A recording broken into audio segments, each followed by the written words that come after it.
Bonjour, je suis Anne Brochet, réalisatrice de Rêve de Mouette et sélectionnée pour ma plus grande joie au Festival d'Angoulême.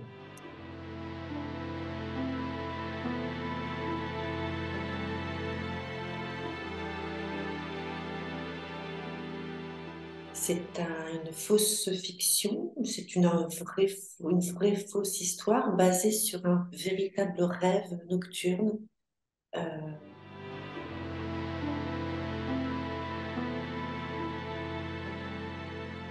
c'est parti d'un rêve que mon père a fait. Il m'a beaucoup intriguée. Le seul rêve, je pense, que mon père a partagé avec moi, le seul rêve qu'il ait écrit par email. Donc, euh, il devait certainement inconsciemment y attacher de l'importance. Et je pense que c'est un rêve qui est arrivé à propos dans ma vie. Et je pense aussi que si mon père n'avait pas partagé avec moi ce rêve, ce songe dur qu'il a conçu malgré lui dans son sommeil, peut-être pas malgré lui, c'est souvent l'inconscient qui a raison. Euh, il se peut très bien que je ne me, se- je me serais jamais penchée sur le sujet. C'est un sujet que j'aurais probablement refoulé, puisque c'était quelque chose qui me perturbait depuis quelques années. Et c'est un rêve qui m'a obligée à aller me mettre face à ce questionnement que je voulais éviter. Et j'ai fait une sorte de devoir filial et slash scolaire, slash artistique, slash vital.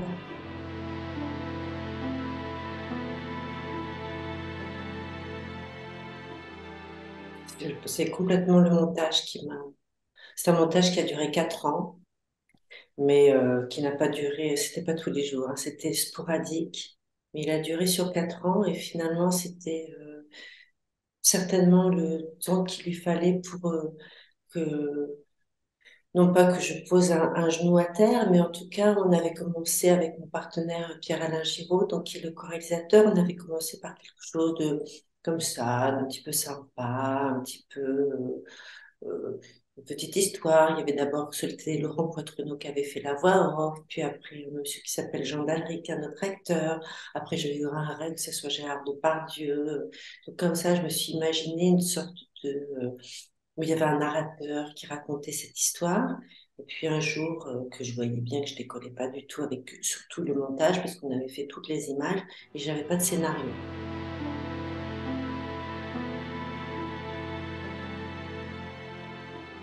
Ouais, la toute première image que j'ai, c'est que je suis avec un ami j'arrive à Los Angeles et on va directement au festival d'Halloween. C'est le défilé des monstres. Et D'accord. il y a tout le cinéma gore américain qui se produit et aussi beaucoup de féerie, hein, qui se produit sur ce festival, sur ce boulevard. C'est vraiment spectaculaire. Et je dis à mon ami, l'année prochaine, j'aurai un déguisement. Mais il me dit lequel? Je dis, je crois que j'ai envie de me déguiser en Roxane, mais en zombie. Mais c'est tout. C'était ça. Je voulais défiler en zombie de Roxane, comme une sorte de chant de cygne. Mais ça, c'était avant que le rêve n'arrive. Puis le rêve est arrivé.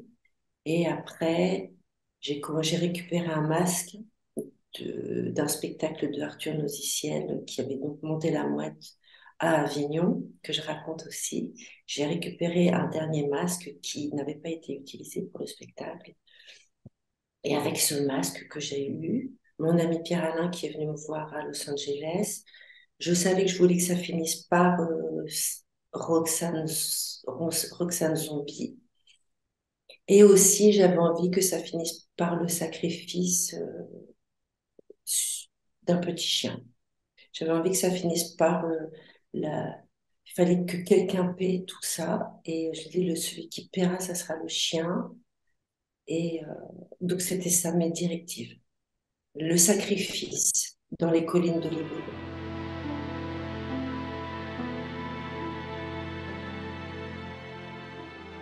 j'ai envie de raconter cette histoire qui pour moi est l'histoire du film. Donc nous l'avons monté sur 4 ans, nous l'avons tourné sur 4 ans.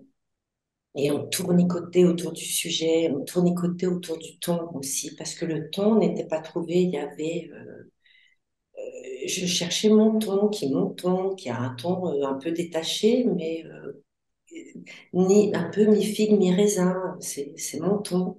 Et je le trouvais pas. Je dis, il faut pas qu'on prenne cette histoire au sérieux et en même temps, elle est très sérieuse. Mais il faut pas qu'on la prenne au sérieux. Il faut que je trouve un angle. Et on le trouvait pas. Et donc mon camarade de Pierre-Alain part travailler en Islande. Et je lui dis, est-ce que tu peux me donner 4 jours pour qu'on essaie de trouver au moins une direction? Et je vais le voir. J'atterris à Reykjavik. Il vient me chercher. Il me voit. Il se fait un limbago tout de suite en me voyant. Se bloque le dos. Je dis, mais t'as pas du tout envie qu'on travaille ensemble, t'as plus envie, t'en as marre. Non, non, non, j'en ai pas marre. Je dis, mais tu vois bien, tu me vois, tu te bloques le dos. Non, non, non, viens à la maison. Donc j'arrive, très désemparée avec ce sujet, parce que finalement, à cette époque de ma vie, j'avais que ça. Comme création, je n'avais que lui, que cette mouette que j'arrivais pas à monter, quoi, que j'arrivais pas à construire. Et je boude un petit peu et mon ami récupère son lumbago allongé sur le canapé tout en trifouillant dans sa tête et moi dans la mienne. Et il me dit, ah, viens voir.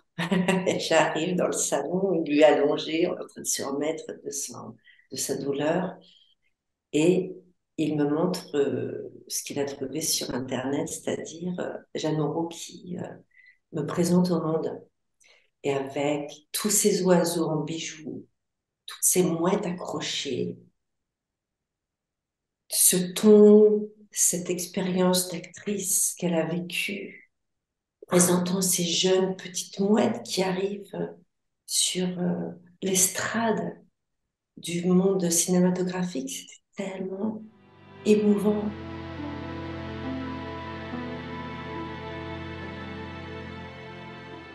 Je l'ai rencontré surtout à travers ces films. Je l'ai pas rencontré dans la vie. Je crois que je l'ai rencontré 5 minutes après un autre événement très très important dans ma vie, parce que j'avais été invitée pour la projection de la, je sais pas comment on appelle ça, une remasterisation Restauration. De Lola Montes. Et voir Lola Montes sur un immense écran, redécouvrir Lola Montes, puis ensuite rencontrer Jeanne Moreau, qui était tout aussi bouleversée que moi d'avoir revu ce film qui parle des femmes et du spectacle. Ça, c'était encore un autre moment très, très fort de ma vie d'actrice, je trouve.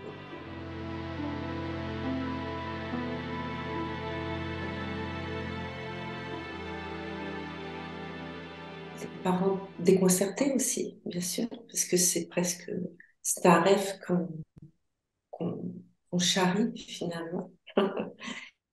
Et donc, les parents le vivent eux aussi, mais j'aime bien mettre mes parents dans mes histoires toujours. Donc, bon, là, c'est mon père qui est le leader. Dans un autre spectacle que j'ai écrit ensuite, c'est ma mère qui était le leader. Mais le premier court-métrage que j'ai fait, c'était déjà avec mes parents.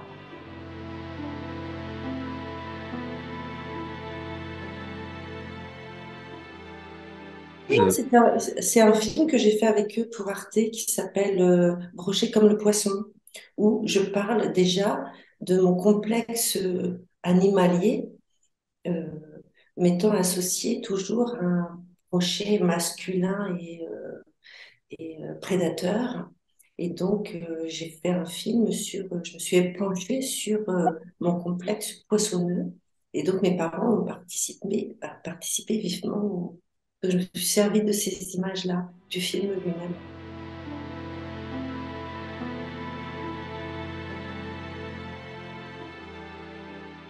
Ouais, c'était très vécu, c'était très éprouvant, c'était très très intéressant parce que c'était un monsieur que je n'avais pas vu depuis 25 ans, qui avait été un peu mon agent quand je vivais en Amérique 25 ans auparavant. J'avais vécu là-bas déjà un petit peu, puis après j'étais revenue en France. Et, c'était à ce moment-là où j'avais tenté un petit peu de travailler là-bas grâce à ou ce qui s'est jamais produit, euh, avec ce monsieur Glenn Rickberg, et je l'ai retrouvé effectivement sur Facebook. Et je lui ai dit, voilà, bonjour, je suis Anne Rocher, est-ce que ça vous intéresse qu'on fasse une petite improvisation autour de la mouette de Tchekhov? Et il m'a dit, OK. Et donc, je ne l'avais pas vu depuis 30 ans, 25 ans. On s'est donné rendez-vous dans un parc. Il m'a montré dans sa voiture des petites tenues. Donc, il avait cinq sortes de casquettes et cinq sortes de t-shirts. Alors, je trouvais ça bien parce que on sentait qu'il voulait jouer. Mais je ne savais pas à quoi. Et il savait que je voulais jouer, puisque je voulais qu'on improvise autour de la mouette, de Trigorine. Et donc, je lui ai choisi la casquette Syracuse et le t-shirt qui va avec, parce que j'aimais bien. Et on en a improvisé. Et en fait, c'était un petit peu les montagnes russes, parce que ni lui ni moi ne savions exactement quelle danse, à quelle danse se mettre finalement. Et donc, il y avait énormément de mélancolie, beaucoup de nostalgie. J'ai essayé de glisser des phrases du monologue de la mouette. Il les saisissait parfois, parfois non. C'était très intense. Euh, et c'était un jeu, non pas dangereux, mais c'était un jeu profond. Et je ne l'ai jamais revu.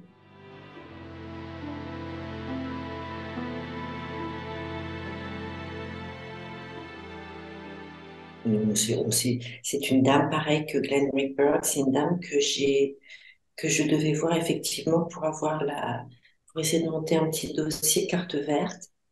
Elle travaille, elle est avocate pour les Français qui veulent avoir la carte verte, je ne sais pas comment on appelle ça. Bon, elle est avocate, elle connaît tous ses droits américains. Et j'avais un rendez-vous avec elle, avec effectivement ma petite valise avec tous les magazines. Et, euh, et je lui avais demandé si ça l'embêtait pas qu'on filme la scène. Et ça la dérangeait pas du tout. Donc, par contre, j'avais pas de caméraman, puisque mon ami Pierre-Alain n'était pas là. Il n'était pas là tout le temps, hein. C'est pour ça que le générique, il y a quand même, il y a du monde il y a du monde derrière la caméra. Il y a du monde autour de l'objectif. Mais principalement Pierre-Alain. Et là, il n'était pas là, donc j'ai appelé une amie d'amis qui avait un ami qui voulait bien me filmer la scène. Donc, on s'est donné un rendez-vous. Nous sommes allés donc dans la voiture, je suis montée dans la voiture avec ma valise. Nous sommes allés au rendez-vous avec cette dame qui habite à San Francisco, donc qui faisait son déplacement mensuel à Los Angeles. On a fait la scène et après, je ne les ai jamais revus ni l'un ni l'autre.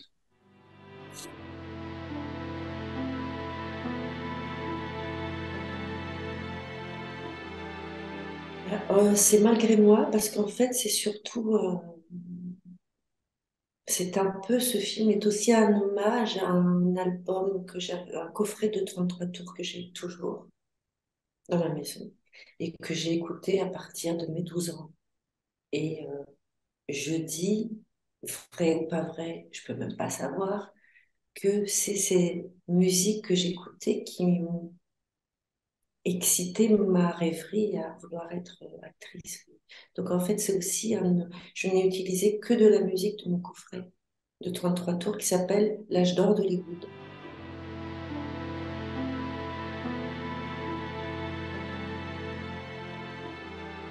Oui, parce que c'est le film, les cinémas qu'on regardait avec mes frères et mes parents le mardi soir et le dimanche après-midi, moi et mes frères. L'évasion.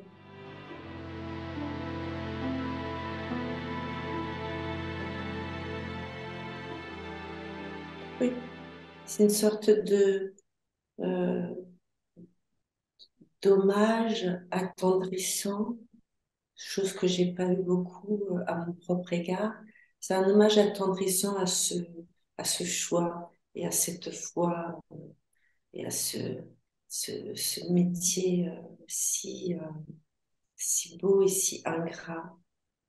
Et donc, quand je dis tout à l'heure que j'ai mis 4 ans à mettre un genou à terre, c'est aussi j'ai mis 4 ans à l'aimer à nouveau. Et à mettre un genou à terre, c'est aussi l'aimer à nouveau. C'est une sorte de film, grâce au rêve de mon père, encore une fois, je pense, qui a été un reset, une sorte de confirmation de foi dans ma vie.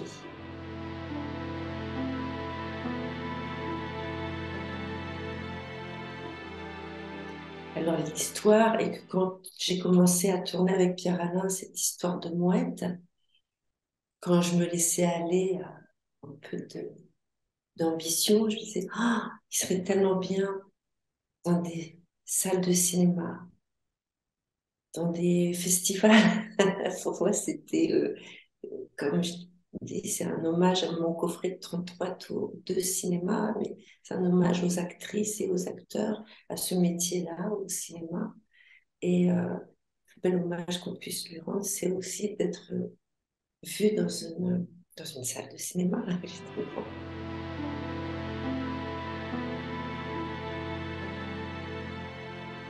J'irai vers La Nuit américaine de François Truffaut. Extraordinaire film. J'irai euh, vers... je veux mettre tellement de temps, je suis tellement pas spontanée.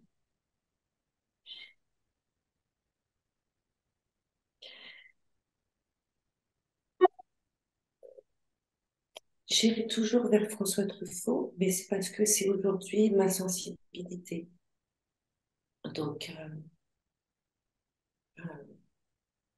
La Nuit américaine, euh, L'homme qui aimait les femmes, parce que c'est un film qui m'a beaucoup troublée quand j'étais enfant, quand j'étais ouais, petite fille, ça m'a, ouais, pas 6, pas 5 ans, 10 ans.